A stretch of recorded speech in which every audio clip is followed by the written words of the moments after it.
దేవుని నామానికి మహిమ కలుగును గాక. ముందుగా మీ అందరికీ కూడా దేవుని పేరట వందనాలు చెల్లిస్తున్నాను. మరియు సిలువలో యేసు ప్రభువు వారు పలికినటువంటి మాటలలో 7వ మాట నేను మీకు తెలియపరచుటకు మీ వద్దకు నేను వచ్చి ఉన్నాను. అయితే యేసు ప్రభువు వారు మనందరి కొరకు ఈ లోకంలో నాకే కాదు, మీకే కాదు, అందరికీ దేవుని యొక్క వాక్యం కూడా సెలవిస్తుంది. ఇది ప్రజలందరికీ కూడా రక్షణ భాగ్యం. ఇంత భాగ్యమును ఆ ప్రభు అయినటువంటి యేసుక్రీస్తు వారు ఆ సిలువలో మరి 7వ మాట పలికినటువంటి మాట చదువుకుందాం.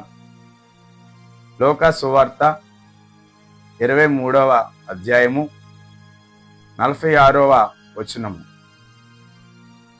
అప్పుడు యేసు గొప్ప శబ్దముతో కేకవేసి, తండ్రి, నీ చేతికి నా ఆత్మను అప్పగించుకునిచున్నాను. ప్రియులారా, ఈ మాట విన్నారు కదా. మరి దేవుడు తన యొక్క మాటను పలికినటువంటి ఈ 7వ మాట, తండ్రి, నీ చేతికి నా ఆత్మను అప్పగించుకుంటున్నాను. మరి అక్కడ యేసు ప్రభు వారు ఉదయకాల సమయంలో 9 గంటల నుండి మరి రమారమి 3 గంటల వరకు కూడా ఆయన ఆ సిలువలో వేదన, శోధన, ఎంతో భారముతో కూడినటువంటి ఆ యొక్క సిలువ భారమును ఆయన ఎత్తుకుని ఎంతగానో మరి ఆయన యొక్క త్యాగంలో చూసుకున్నట్లయితే మరి అంత ఎంత త్యాగం కాదండి. ఈ లోకంలో ఎంతో విలువైనటువంటిదండి ప్రాణము.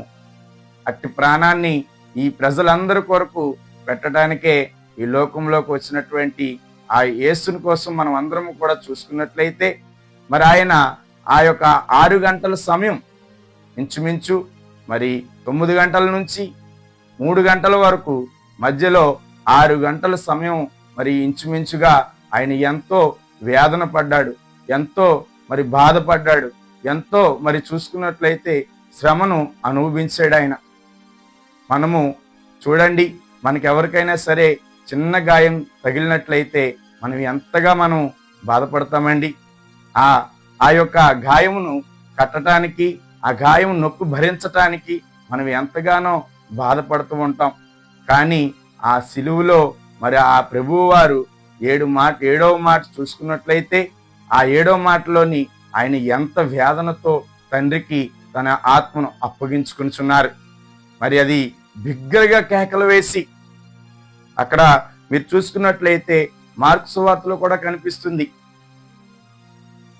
ఆ యొక్క మాటల్లో విషయంలో చూసుకున్నట్లయితే ప్రభువారు చాలా భయంకరమైనటువంటి శిక్షను ఆయన అనుభవించారు. మరి మనం పడవలసినటువంటి శ్రమ, మనం పొందవలసినటువంటి శిక్ష, మనం పొందవలసినటువంటి వేదన యావత్తు కూడా ఆయన మీద వేసుకుని ఆయన మరి ఆ సిలువలోని ఆయన మరి ఈ 7వ మాటను ఎంతగానో చాలా బాధతోని ఆయన ఈ మాటను పలికారు. తండ్రి, నా యొక్క ఆత్మను నీ చేతికి అప్పగించుకుంటున్నాను అని ఆయన పలికినటువంటి మాట. ఆ పలుకులోనే ఎంతో వేదన ఉంది. ఆయన బిగ్గరగా కేకలు వేసి ఆయన ఆ కేకకు మరి ఆ యొక్క మాటను విని ఉన్నట్లయితే యేసుక్రీస్తు గొప్ప విజయాన్ని కూడా మనం చూస్తున్నాం. ఇక్కడ యేసుక్రీస్తు యొక్క గొప్ప విజయాన్ని కూడా మనం చూస్తున్నాం.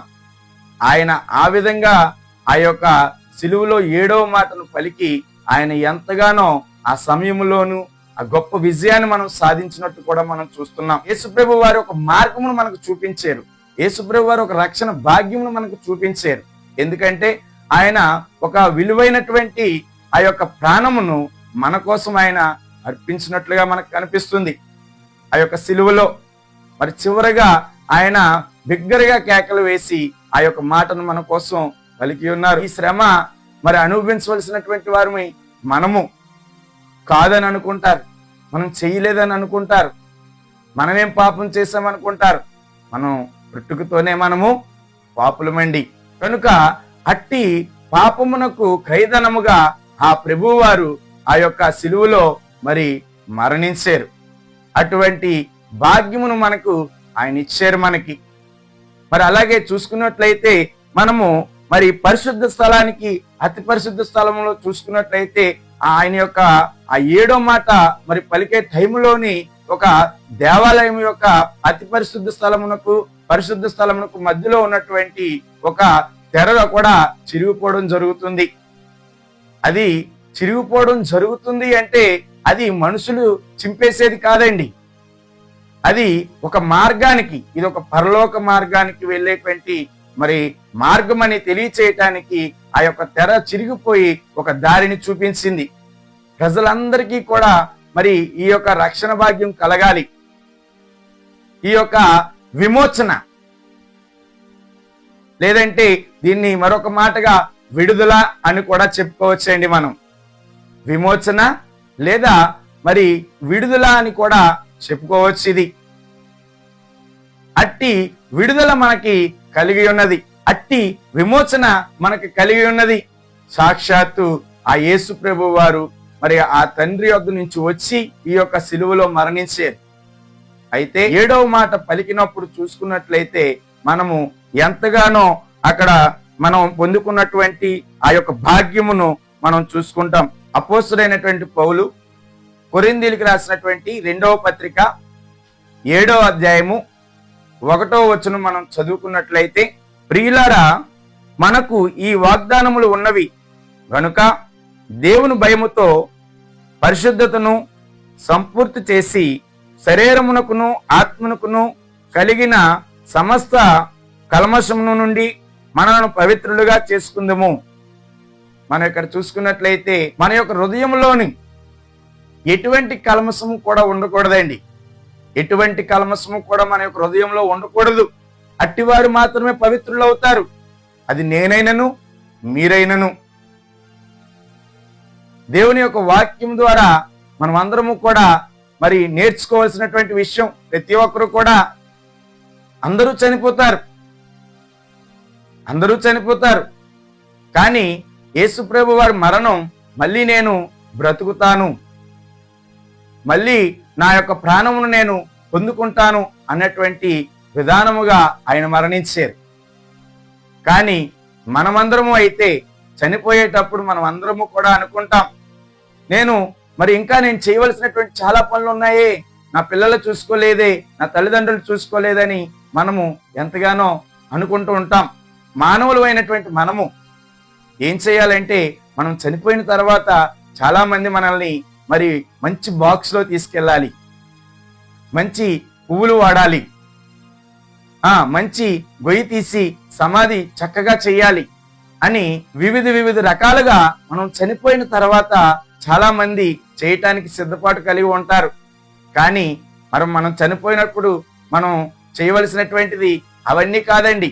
చనిపోయేటువంటి వ్యక్తి ఏం చేయాలంటే ఈ వాక్యాన్ని జ్ఞాపకం చేసుకోవాలి, దేవుని సంకల్పాన్ని ఎరగాలి, దేవుని యొక్క ఆ మాటలను మనం ఎరగాలి.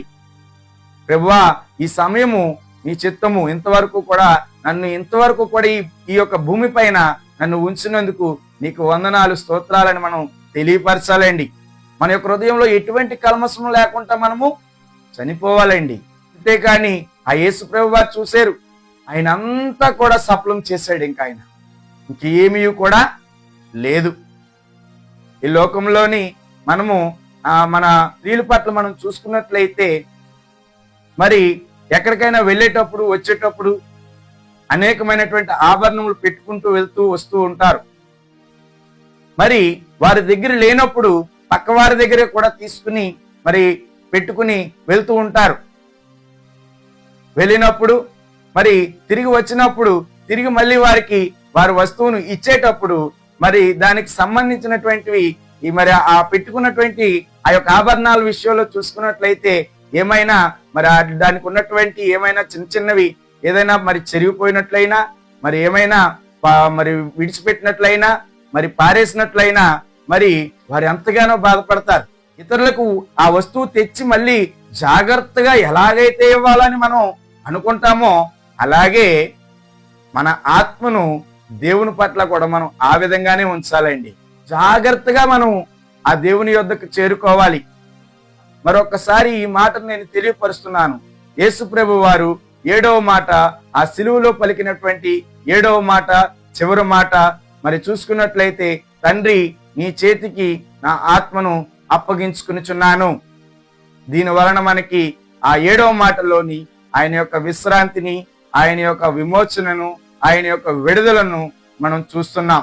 ప్రభువారు తన ఆత్మను తన తండ్రికి ఏ విధముగా అయితే ఆయన అప్పగించి ఉన్నారో, అలాగే మన తండ్రికి మన ఆత్మను కూడా మనము అదే విధముగా మనమందరము కూడా సిద్ధపాటు కలిగి జీవించాలని, ఆ విధమైనటువంటి సిద్ధపాటుతో మనం అందరము ఉండాలని, మరియు విశ్వాసముతో మనమందరము కూడా ముందుకు సాగాలని నేను ప్రేమతో మీ అందరికీ తెలియచేస్తూ ఇంతటితో ఈ వాక్యమును ముగిస్తున్నాను.